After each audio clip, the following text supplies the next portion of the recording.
Hey guys, welcome back to Quinton the Gun Guy. So today we're doing part 2 of my EDC Weapon series for beginners. This is my brother Anrich, who's going to help me out with today's demonstrations.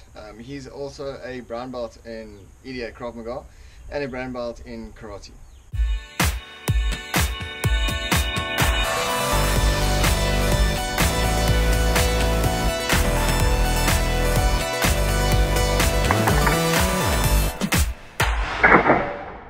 Views expressed in this video is ours or my own and not that of our training organizations. For part 2 we're doing non-lethal weapons. Non-lethal weapons being I don't want to end the attacker's life, but it is going to end the fight. Just a shout out to EDA Krav Maga. Head of that is Des Brown. He's taught us quite a bit.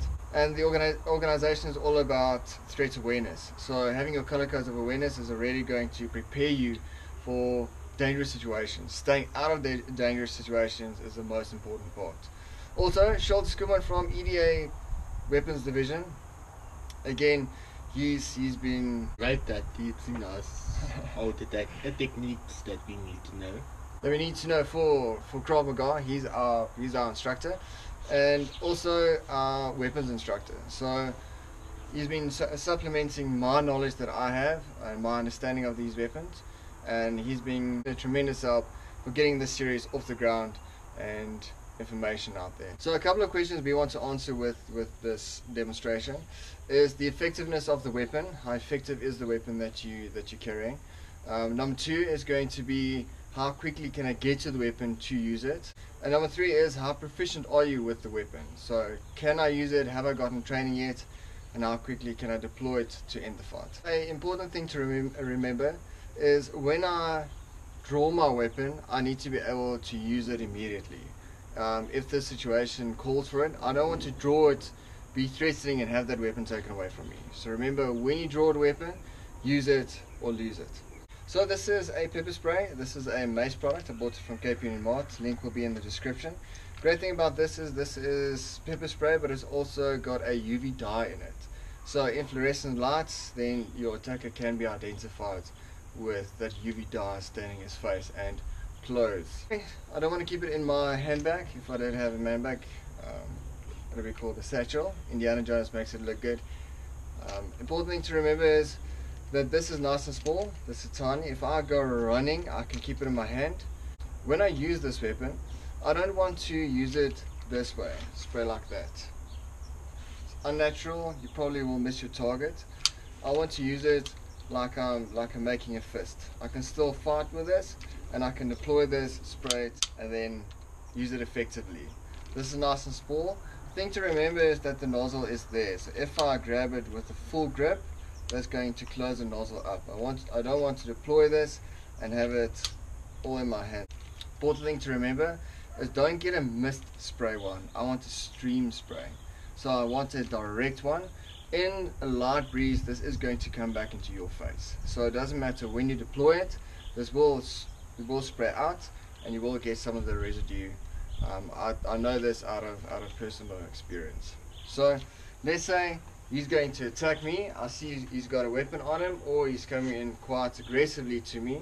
So he's coming aggressively. I can fight him off there and then get distance and spray him. So I'm ready. And hopefully that's going to have an effect on him. What I've seen out of personal experience as well is if someone is high on drugs, the central nervous system isn't working like it should, then the desired effect isn't as good as it should be. Next on the list is a taser or a stun gun. This is quite a bulky one. You do get smaller ones, but this is just a cheap one I bought from Hunter's Heidelberg, the local gun shop. I will put their contact details in the description. So I'm not a big fan of this product. Firstly, I need to get it out. It does come with a pouch. So I'm not a fan of any pouches. Pouches, the problem is then you need to defeat the Velcro cover and then get it out. So this is better in hand as well. Let's say you're going running. It's not as socially acceptable because it is a taser. Everyone knows what it looks like. So when you go running, jogging in the neighborhood, this isn't going to look great in your hands. So same thing again, don't keep this in your handbag. I know all the ladies keep everything in their handbags, but it's difficult to rummage through it, get it out and get it to be an effective weapon. pocket as well, I want to be able to clear it out and be able to engage it. So it has a little safety feature. I need to push that on button all the way up. So with that red light there, that says that it's now ready to be used. Then press that button. Now I can shock the person. So that's a lot of time, a lot of stuff to do to be able to get to my attacker. So let's try it out. Okay.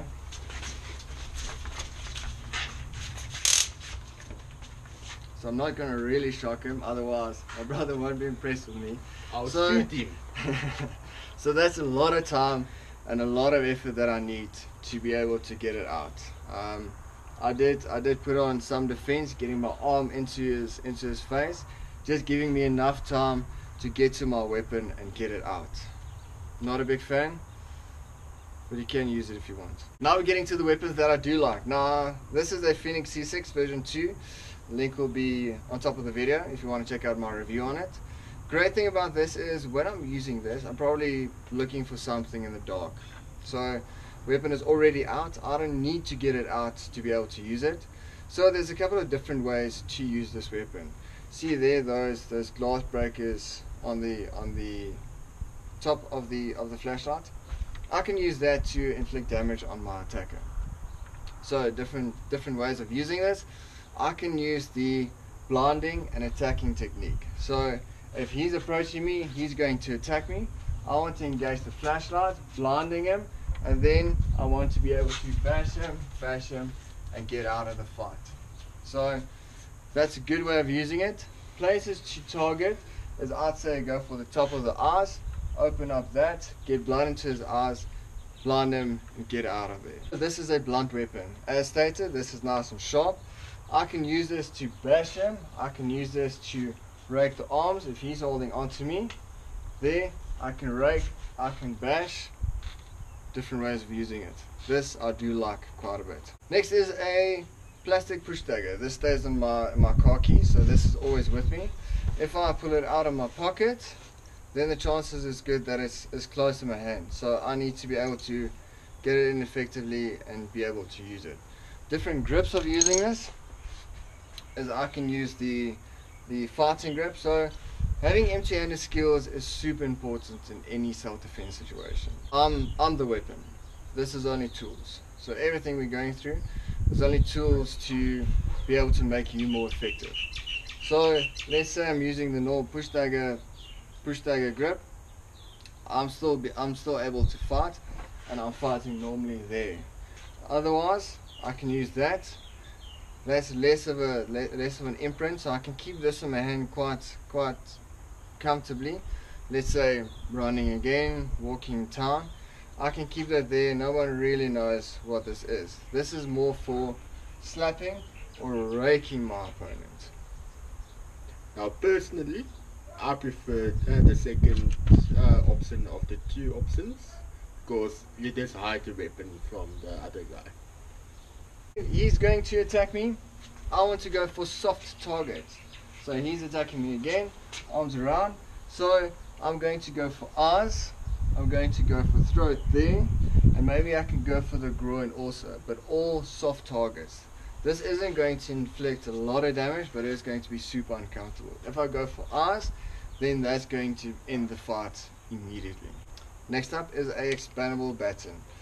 So nice and effective weapon. So this is basically a stick that's a lot easier to conceal. This also comes with a carrying pouch. Carrying pouches, again, not a big fan. I need to be able to defeat the Velcro cover that goes over it, get it out, and get it online. This works very nicely in my pocket. So pocket, always dominant hand. That'll be right inside. I'm the most confident with my right hand using weapons, so that's going to be in my right pocket. I need to be able to go in. This is nice and long, so it will stay upright in my pocket. So important to remember is my open side is going to be on top. So facing down and then flick it up. Let's do two different real world scenarios. The one, I've already got my weapon out. Let's say jogging again, or I see a threat coming. I get it out and I conceal it close to my body. This is one of the favorite techniques of Schultz's Kuman. He likes to keep it concealed there. Okay, important thing to remember is that this can be considered as a lethal weapon. So I'm not just going to use it at a random guy walking towards me. I want to make sure that he's going to be a threat, or he is a threat to me already. So let's say he's got a knife out.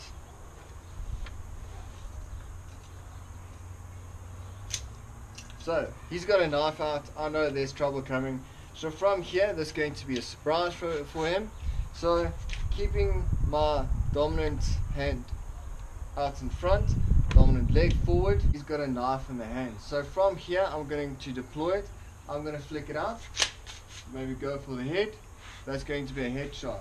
So there, and then I want to go for the weapon straight there. Get the weapon out, get him out of the fight. So guys, I'm using a copy for those guys that want to know which knife I'm using.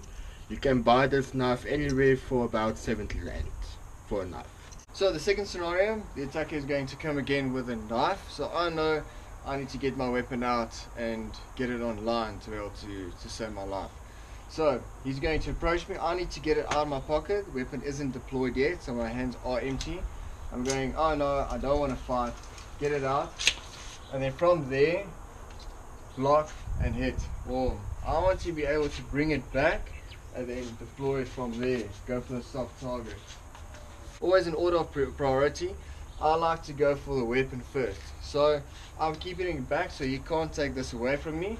I want to go for the weapon. Or he's got a hammer style grip. So he's saying, give me your money.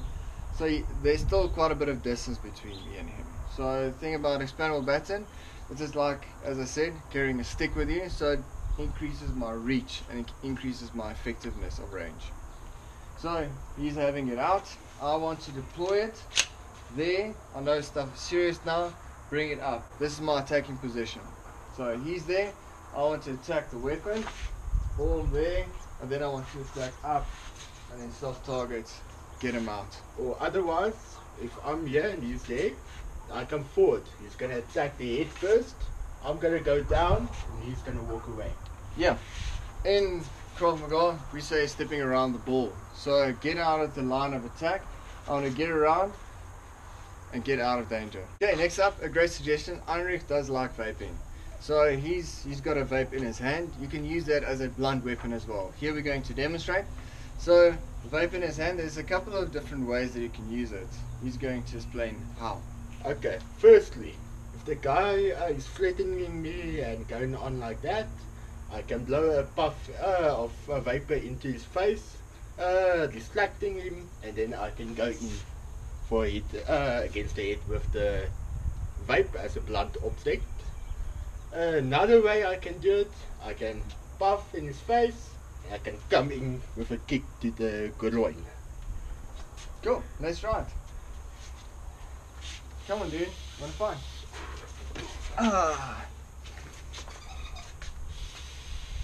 Come. This is how the vape looks. This thing is solid. This is going to inflict damage. Got a nice flat bottom. That's to just have a blunt weapon to attack.